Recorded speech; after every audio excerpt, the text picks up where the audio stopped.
A common need in Excel is insert a new row, insert a new column. And we do this in a variety of different worksheets. And usually these features work best by using the shortcut menu. That's by way of the right mouse button. You can use by way of the cells group on the Home tab. There's a delete choice there. There's an insert choice here. We see lots of options there. But in this particular worksheet, let's imagine that we need to insert a new row because we're going to add a record here.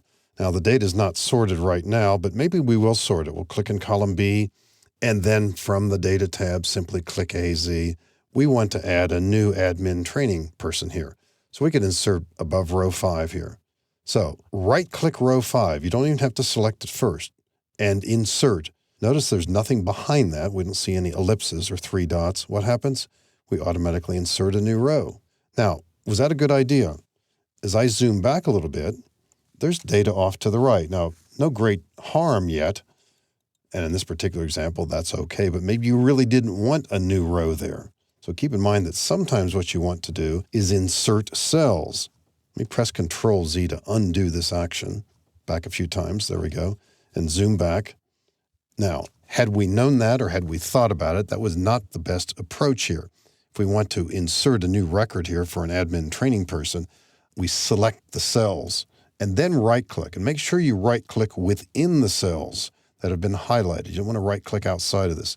If you right-click within this, one of the choices is Insert, but recognize it has the ellipsis, the 3 dots behind it, and that means what? An additional dialog box.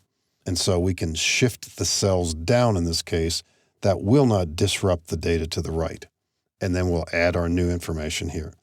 Now, as it turns out later, after doing other things with the worksheet, we didn't really need to add that. So we do want to get rid of this. And of course, I think you know, although we could right-click here and delete the row, let's not do that because it will delete the entire row, including that data to the right.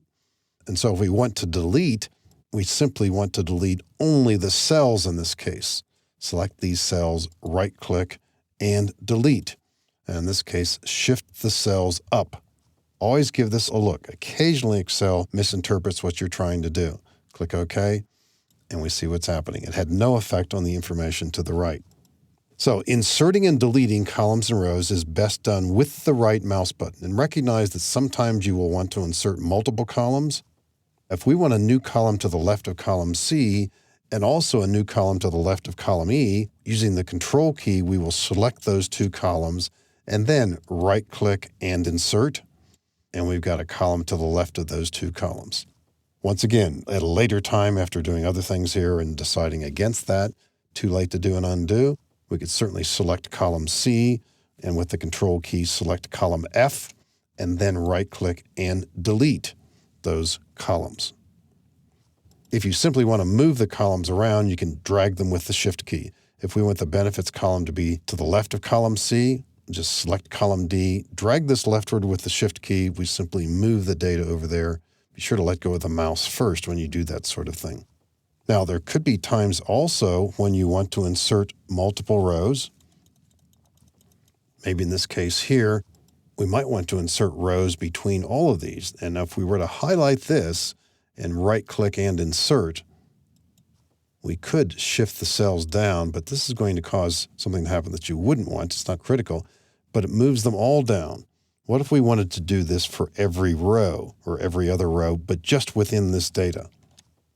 Be a little tedious, but we'd have to select these cells, then with the Control key, select these and do this for every row where we wanted an empty row above it. Maybe not above that one, but these. So, got the Control key held down as I'm doing this. And then right-click and insert, and this time shift cells down, and we'll have this effect. Now, if this were all by itself on the same worksheet, we could be doing that for the entire rows as well, too. And let me press Control-Z to undo this. So different ways to insert and delete columns and rows.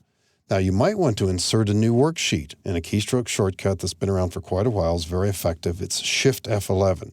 The current sheet, we see it being highlighted down below. It's the second sheet in this workbook. As I press Shift F11, watch what happens at the bottom of the screen.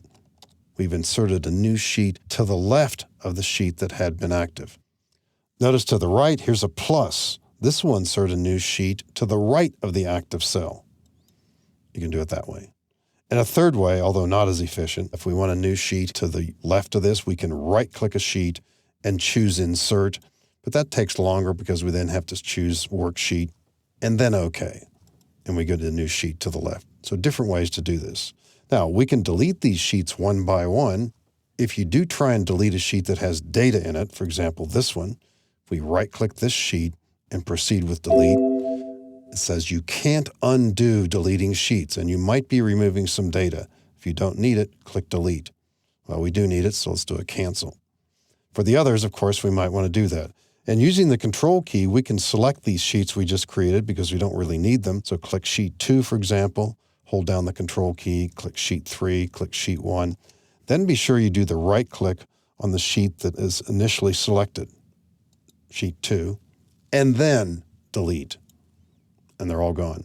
We got no prompt there because those sheets were empty. So different ways of inserting and deleting not only sheets, but earlier columns and rows.